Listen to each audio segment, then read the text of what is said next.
file in regards to the FEMA 72-hour notification that we've heard so much about in the last day. And it says here, KBR, Government Defense and Infrastructure, Project Overview and Anticipated Project Requirements. And it says here, KBR is establishing a national quick response team for our current Federal Emergency Management Agency and U.S. Army Corps of Engineers work, and for anticipated future contracts. Upon completion of evaluation, certain subcontractors may be invited to establish a master services agreement with pre-established lease rates and terms and conditions. The continental U.S. will be broken up into 5 regions as indicated in the map below. Services will be required in each state within each region. And you can see here, I know most of you are probably already familiar with the FEMA regions, and you can see here the green number 1, the yellow number 2, the brown number 3, 4 and 5 here. And I don't know if this means this is the first they're going to be up in this region, and second over here, and third, and these are the priorities. I'm just speculating here, but if that's the case, then it would seem that, along the New Madrid and up into that fault line I've been talking about, that it extends from the St. Lawrence Seaway Valley up here and down into through the Great Lakes and down into the New Madrid. So, that maybe that's right. They're starting out here and here first because they're going to have to. And once a disaster occurs along the New Madrid, then they're going to be hitting these areas here. And so who knows? I mean, I'm just speculating right there. But I'll link you guys up to the entire document. And it says here, anticipated project requirements. Establish services listed below within 72 hours for initial setup and respond within 24 hours for incremental services. This is a contingency project, and it should be stressed that lead times will be short with critical requirements due to the nature of emergency responses. Subcontractors must be flexible and able to handle multiple shifting priorities in an emergency environment. Supply lines needed must be short but not necessarily pre-positioned.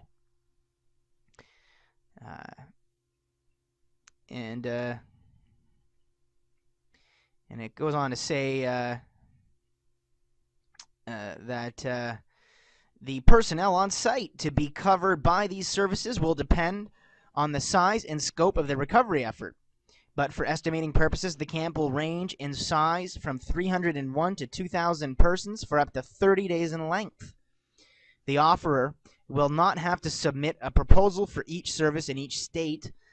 Please identify which state and/or region your company can perform the requested services. The descriptions of the services are for reference only, and any and all specific requirements will be forthcoming with detailed statements of work in an RFP solicitation. And it goes on to talk about a few of the other things, and so I'll link you guys up with that article, and you can check it out yourself and read it.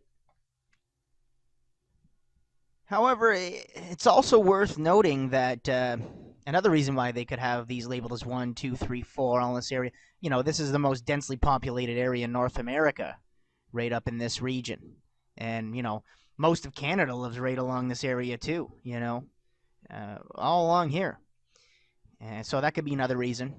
But again, I'm just speculating there. So we'll get to this next article I wanted to show you that also touches on this topic.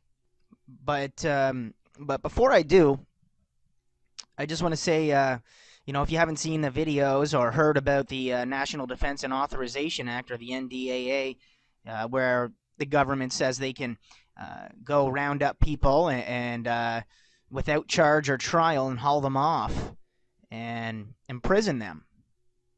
And I also posted much mainstream coverage within the last year talking about how Obama and the Obama administration had been pushing for this prolonged detention. So I'll link you up with this article anyways, and I'll get to the next piece here. Okay. Okay. This article here is from the Intel News Network, or the IntelHub.com. Sorry. And the title reads Fed interest in food storage facility connected to FEMA Executive Order 10999. And if we go on to read here, it says on Thursday, Stuart Rhodes of Oath Keepers posted a bulletin on the organization's blog reporting on federal agents demanding a food storage cannery in Tennessee turn over customer lists so they might discover who is purchasing bulk storable foods and storing it at the facility owned by Mormons. So why do they want to know who's storing food? Oh, and if you remember, I just passed a bill, or I didn't pass it. Sorry, I just posted a video. I meant to say, talking about how in the NDAA bill, if you have 7 days or more of food stored, that you could be considered a terrorist, and that's actually in the bill. And Rand Paul even talks about that in one of his speeches, or one of his addresses, I should say. And it says, as Rhodes notes, it is part of Mormon church religious doctrine to store food for hard times and emergencies. Church doctrine states that each family store a year's worth of basic dry goods along with 3 months' worth of store-bought canned and boxed foods. These church canneries also often sell food storage items to non-church members, seeing it as both morally right and prudent to help their neighbors store food, whatever their faith, Rhodes explains. He then speculates as to why the feds would demand customer lists. DHS/FEMA wants to know which Americans have food storage so the federal government can at some point, or can at some future point, confiscate that food. Just as with lists of gun owners, compiling such lists is the first step towards future confiscation, he writes. And it says here, in fact, the government codified the concept of food confiscation and redistribution when President Kennedy issued Executive Order 10999 on February 16th, 1962. And it goes on to say 10999 was one of several executive orders signed by Kennedy under the rubric of national emergency that extended extrajudicial power to FEMA, including the ability to control communications, energy, food, fuel, farms, transportation, highways, railroads, inland waterways, and seaports, health, education, and welfare. Oh, so all they got to do is create a disaster and they control everything. Like they don't already. It'd just be a heck of a lot easier if they could just implement, martial law, or so to speak, and just have the military come in and enforce everything. It's starting to get sickening. Anyways, the EO also allows FEMA to organize citizen work brigades under government control and undertake the relocation of the population. So they can relocate people and organize citizen work brigades under government control, which is almost similar to what we have right now, actually. And it says 10999 also gives FEMA the authority to control all public storage facilities.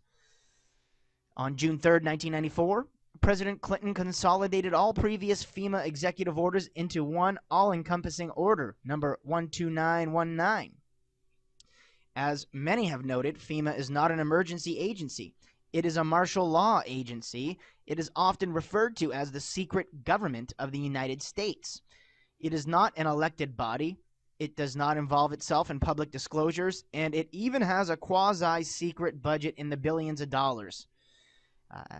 And I've heard a lot of people say that FEMA is just another Nazi, another extension of the Nazi regime to carry out, these FEMA camps and, well, probably a little bit of genocide as well. And who knows, man? I'm just speculating there, but from all the stuff I'm hearing and reading and seeing, this is getting to be some alarming not only legislation that's being passed, but the actions they're taking as well, and the rapid rate at which it's occurring is also kind of worrying. But it's not about living in fear, people. I mean, She can't stop they're going to do what they're going to do, and all you can do is be the best person you can be and live your life the right way and get saved by God. Because in the end, these people are going to pay for everything they do. And I assume the only reason they're even carrying out with it is because they're deceived. Deceived by, you can call it evil spirits, if you will, or Satan, or whatever you want to call it. But they are deceived because the world shouldn't have any of this type of behavior in it. And the only reason it does is because, like I said, we were corrupted along the way. You know, it's not aliens didn't come and create us. That's what they're going to tell you with the whole New Age movement and everything like that. And basically, it wasn't like that at all. What it was is fallen angels corrupted and manipulated us along the way, and either did something to our DNA or whatever it may have been, but they manipulated us. Anyhow, kind of getting off topic here.